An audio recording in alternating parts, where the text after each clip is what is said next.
दोस्तों नमस्कार, स्वागत है आपका यूट्यूब चैनल एबी टेक में। आज है 23 जून 2026 और जान लेते हैं आज की महत्वपूर्ण खबरें। सबसे पहले यहां पर देखिए अपडेट है कि 60 जिलों के 955 केंद्रों पर होगी यूपीटीईटी। उत्तर प्रदेश शिक्षा सेवा चयन आयोग ने समय सारणी और एग्ज़ाम सिटी की डिटेल्स कल 22 जून को जारी कर दी हैं। उसी के संबंध में यहाँ पर अपडेट है कि जो आपकी यूपीटीईटी की परीक्षा होगी वो 2 जुलाई, 3 जुलाई और 4 जुलाई को कराई जाएगी। 2 और 3 को दोनों पालियों में एग्ज़ाम है और 4 जुलाई को सिर्फ सुबह पाली में एग्ज़ाम होगा आपका। तो जो भी अभ्यर्थी अपना एग्ज़ाम सिटी चेक करना चाहें, governmentjobcenter.com पर लिंक एक्टिवेट कर दिया है, वहाँ पर जाकर के आप लोग अपना एग्ज़ाम सिटी चेक कर सकते हैं और वहीं से 30 जून से आप अपना एडमिट कार्ड भी डाउनलोड कर पाएंगे। आपको बता दें, इस बार यूपीटीटी के लिए रिकॉर्ड आवेदन हुए हैं। प्राथमिक स्तर की यूपीटीटी के लिए 7,84,000 आवेदन है और उच्च प्राथमिक स्तर की टीटी के लिए 12,12,000 आवेदन है। लगभग मोटे तौर पर देखा जाए तो लगभग 20 लाख आवेदन इस बार यूपीटीटी के लिए हुए हैं। इसमें से करीब 4 लाख ऐसे विद्यार्थी हैं जो प्राथमिक स्तर और जूनियर स्तर दोनों की टीटी के लिए आवेदन किया है। फिलहाल ये परीक्षा होने जा रही है बिल्कुल नियत समय पर। अंतिम समय में आप लोग अच्छे से तैयारी करिए, ऑनलाइन टेस्ट सीरीज ज़रूर परचेज करें जिससे आपकी स्पीड और एक्यूरेसी बेहतर हो पाए। टेस्ट सीरीज़ के लिए आप लोग AB tech online test series app को डाउनलोड कीजिए और नाम मात्र शुल्क दे करके आप लोग अपना बेहतरीन तैयारी कर सकते हैं। यहाँ पर 8वें वेतन आयोग को लेकर के अपडेट है। देखिए, न्यूनतम वेतन 69,000 रुपये हो और 65 वर्ष से मिले अतिरिक्त पेंशन। 8वें वेतन आयोग के सामने कर्मचारियों ने रखी अपनी मांगें। कहा वेतन बढ़ेगा तो अर्थव्यवस्था भी बढ़ेगी। 8वें केंद्रीय वेतन आयोग के सामने सोमवार को कर्मचारी और पेंशनर संगठनों ने न्यूनतम बेसिक वेतन 18,000 से बढ़ाकर के 69,000 रुपये करने की जोरदार मांग की। तर्क दिया कि 7वें वेतन आयोग के लागू होने के समय देश की प्रति व्यक्ति आय 92,294 रुपये थी, जो बढ़कर के अब करीब 2,20,000 रुपये हो चुकी है। ऐसे में वेतन और पेंशन का पुनरीक्षण भी इसी अनुपात में किया जाना चाहिए।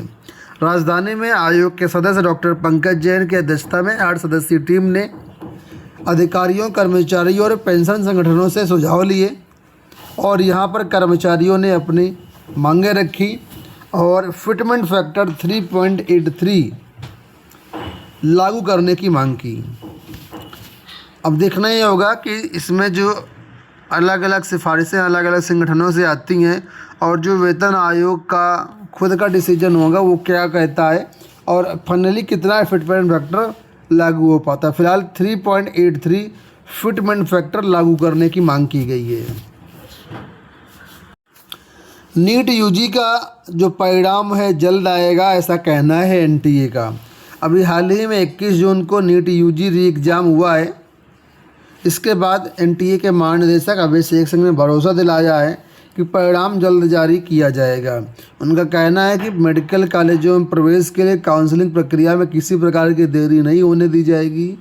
एनटीए के महानिदेशक अभिषेक सिंह ने सोमवार को बताया कि पिछली परीक्षा रद्द होने के बाद महज 37 दिनों में दोबारा परीक्षा कराना एजेंसी के लिए एक बड़ी चुनौती थी, लेकिन एजेंसी ने सफलतापूर्वक इसे पार किया और अब जो आपका रिजल्ट है वो भी बहुत जल्द जारी होगा। पश्चिम बंगाल से अपडेट है कि शुभेंदु सरकार ने पहला बजट पेश किया, महंगाई भत्ता भी बढ़ाया, नौकरियों में महिलाओं को 33% आरक्षण का लाभ मिलेगा। तो पश्चिम बंगाल में बड़े पैमाने पर लगभग 1 लाख भर्तियाँ होंगी, जिसमें बताया गया 20,000 जो भर्तियाँ हैं पुलिस में और स्कूलों में लगभग 50,000 शिक्षकों की भर्तियाँ होंगी। इस तरीके से चरणबद्ध तरीके से भर्तियाँ होंगी और लगभग 1 लाख को मिलाकर के भर्ती की जाएगी। उत्तर प्रदेश से अपडेट है कि यूपी में तैयार होगी आपदा मित्र ब्रिगेड। 29,772 युवाओं को मिलेगा प्रशिक्षण। बाढ़, भूकंप या आग जैसे किसी भी आपदा के समय राहत और बचाव के लिए उत्तर प्रदेश में अब प्रशिक्षित युवाओं की बड़ी टीम तैयार की जा रही है। राज्य सरकार ने 25 जिलों के 29,772 युवा स्वयंसेवकों को आपदा मित्र के रूप में प्रशिक्षित करने की प्रक्रिया तेज कर दी है। 7 दिन का प्रशिक्षण पूरा होने पर हर स्वयंसेवक को 15 वस्तुओं जैसे इमरजेंसी किट के रूप में जो रखी जाएंगी वो मुहैया कराया जाएगा और जिससे बचाव कार्य में तुरंत जुट सकें। तो ये जो भर्ती है कुल मिलाकर के उत्तर प्रदेश में की जाएगी और ट्रेनिंग दी जाएगी इनको। अगली देखो अपडेट है कि 23,775 पदों पर पुराने नियमावली से भर्ती की मांग को लेकर के किया प्रदर्शन। शिक्षा सेवा चयन आयोग से टीजीटी पीजीटी 2000 वैकेंसी 26 जो आने वाली है ये नए नियमावली के आधार पर आएगी, लेकिन छात्रों की मांग है इस भर्ती को पुराने नियमावली के आधार पर किया जाए। इसको लेकर के प्रतियोगी छात्रों का आंदोलन फिर शुरू हो गया है।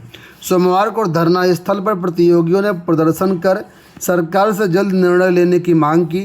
कहा कि नई नियमावली से भर्ती प्रक्रिया अपनाए जाने पर पुरानी अर्हता पर तैयारी कर रहे लाखों अभ्यर्थी वंचित हो जाएंगे।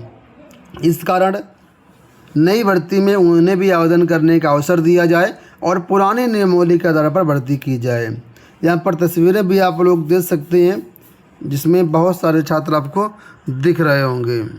युवा मंच के प्रदेश अध्यक्ष अनिल सिंह की अगुवाई में ये धरना प्रदर्शन चल रहा है।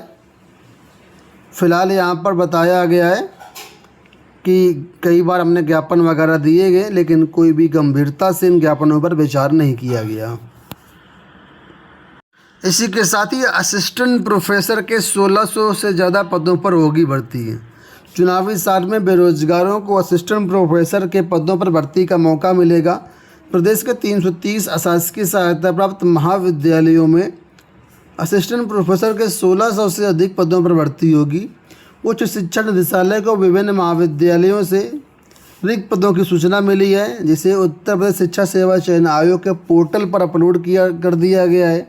इन पदों का विज्ञापन संख्या 51 के पदों से मिलान करने के बाद 1-2 दिन में अंतिम रूप से सूचना तैयार कर सूचना आयोग को दे दी जाएगी। तो असिस्टेंट प्रोफेसर के 1600 से ज़्यादा पद हैं, जहां पर ऑफलाइन देखा जाए तो डाटा पहुंच चुका है और शिक्षा सेवा चयन आयोग के पोर्टल पर भी डाटा अपलोड हो चुका है। अंतिम रूप से सूचना 1-2 दिन में पहुँच जाएगी। उसके बाद इन पदों पर भर्तियाँ देखने को आपको मिलेंगी। यूपीएससी व पीसीएस कोचिंगों में अतिथि प्रवक्ता और मेंटरों के लिए आवेदन मांगे गए हैं।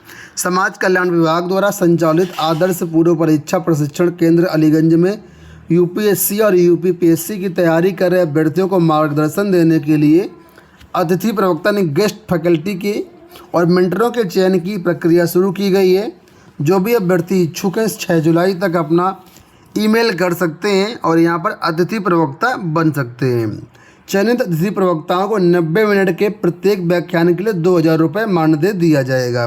तो जो भी अभ्यर्थी ऐसे हैं जो यूपीएससी और पीसीएस जैसे छात्रों को पढ़ा सकते हैं, मेंटर कर सकते हैं, गाइड कर सकते हैं, उनके लिए अच्छा मौका है। अंत में यहाँ पर देखिए अपडेट है, ग्राम विकास अधिकारी भर्ती में देरी पर किया प्रदर्शन। ग्राम विकास अधिकारी 2023 भर्ती परीक्षा के रिजल्ट में हो रही देरी से नाराज अभ्यर्थियों ने सोमवार को गोमती नगर के पिकअप भवन स्थित अधीनस्थ सेवा चयन आयोग कार्यालय के नीचे विरोध प्रदर्शन किया। अभ्यर्थियों ने आयोग के अध्यक्ष सचिव से परीक्षा का रिजल्ट जल्द से जल्द जारी करने की मांग की। दोस्तों ये होगा आज की सारी सूचनाएं। इसी वीडियो में इतना ही। धन्यवाद।